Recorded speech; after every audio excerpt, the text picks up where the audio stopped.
अभी हाल ही में मेरे पास एक कुंडली आई। उस व्यक्ति का कहना था कि उसके जीवन में बहुत कठिनाइयां हैं और उसकी जॉब भी सेटल नहीं है, फाइनेंशियल भी प्रॉब्लम है, उसको रिलेशनशिप इश्यूज भी आ रहे हैं। और उसने एक चीज़ और ऐड करी अपनी प्रॉब्लम्स के साथ कि उसकी कुंडली में काल सर्प दोष है। उसने बोला है कि मेरे को किसी ज्योतिषी ने पहले बताया था कि आपकी कुंडली में काल सर्प दोष है और इसी कारण मुझे कठिनाइयां आ रही हैं।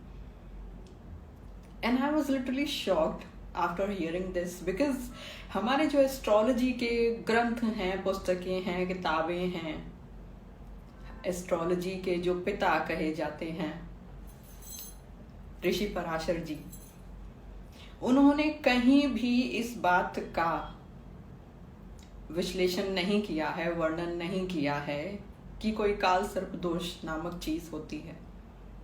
और मैं आपको ये बता दूं कि ज्योतिष में हर एक बात का सॉल्यूशन है, हर एक बात का उदाहरण है, हर एक बात का तथ्य मिलता है।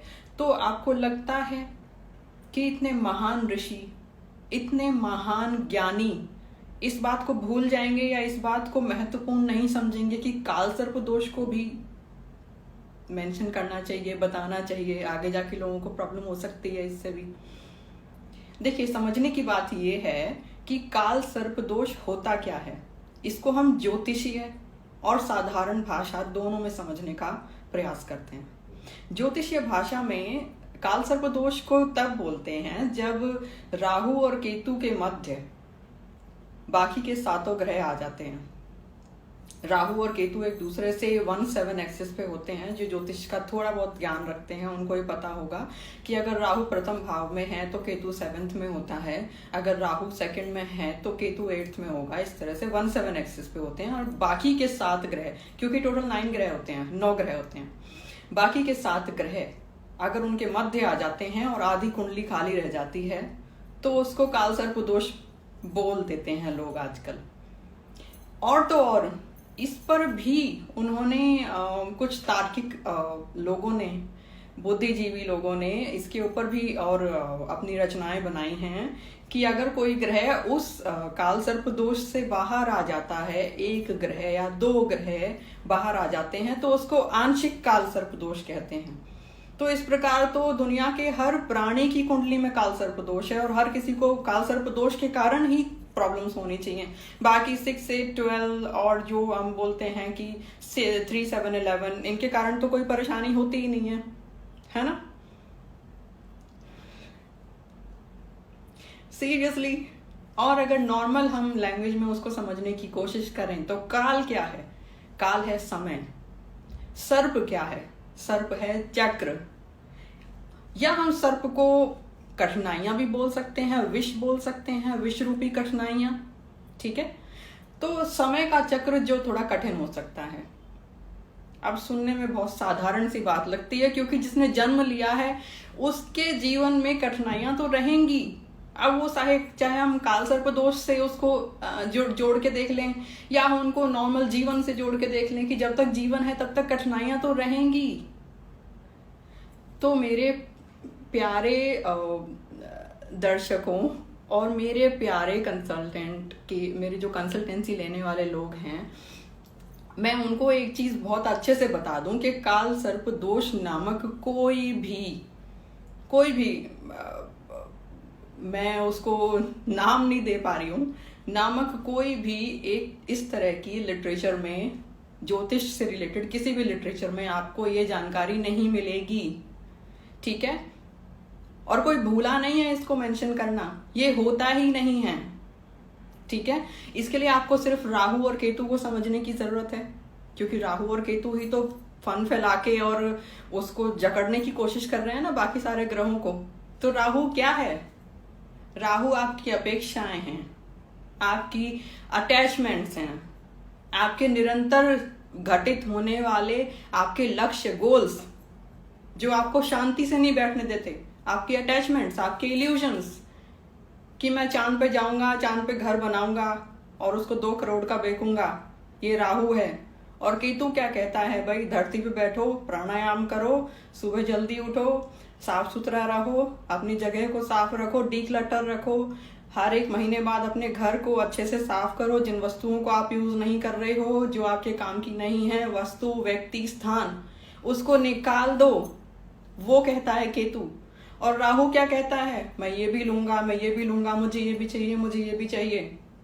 अगर राहु शुक्र के साथ आता है तो आपको रिलेशनशिप के लिए नई चीजें ट्राई करने के लिए बोलेगा, एक से ज्यादा अफेयर में जाने के लिए बोलेगा। ये राहु के नेगेटिव इफेक्ट्स हैं। ऑफ कोर्स अगर राहु इतना ही गंदा होता, इतना ही बुरा होता, तो उसको नवग्रह में क्यों शामिल करते? क्या विष्णु जी, भगवान शिव, क्या ब्रह्मा जी को इतना भी नहीं पता था कि वो राहु को क्यों इंक्लूड कर रहे हैं नवग्रह में? या आजकल के लोगों को थोड़ा ज्यादा ज्ञान हो गया है? मुझे तो यही लगता है। देखिए, राहु के अच्छे उपयोग भी हैं। अगर राहु आपके जीवन में सही तरह से काम कर रहा है ना, तो वो आपको एम्बिशियस बनाता है, आपको अपने लक्ष्यों के प्रति एक भावना देता है कि आपको छोड़ना नहीं है, एक निरंतर प्रयास करने के लिए आपको प्रेरित करता है। और वहीं अगर राहु का आप गलत इस्तेमाल कर लोगे, अगर जुपिटर राहु का कॉम्बिनेशन हो गया और नेगेटिवली काम कर रहा है आपकी कुंडली में, तो आपको एक गुरु से कभी सेटिस्फैक्शन नहीं मिलेगा। आप कहोगे यार इस गुरु को तो कुछ नहीं आता, इस टीचर को तो कुछ नहीं आता, नया टीचर ट्राई करता हूँ। जुपिटर अब राहु वीनस का मैंने आपको बताया, राहु मंगल हो गया तो वो आपके बल को, आपके शारीरिक और मानसिक बल को एक अलग ही ऊंचाइयां दे देगा। नेगेटिव राहु आपको ये बोल देगा कि आपकी पता नहीं कितने क्षमता है आपकी बॉडी में, आपके मन में। तो आप ये समझने का प्रयास करिए कि राहु और केतु आपको भटकाने के लिए नहीं है, आपको काल सर्प दोष में बांधने के लिए नहीं है, आपको एक सही दिशा देने के लिए है। ठीक है?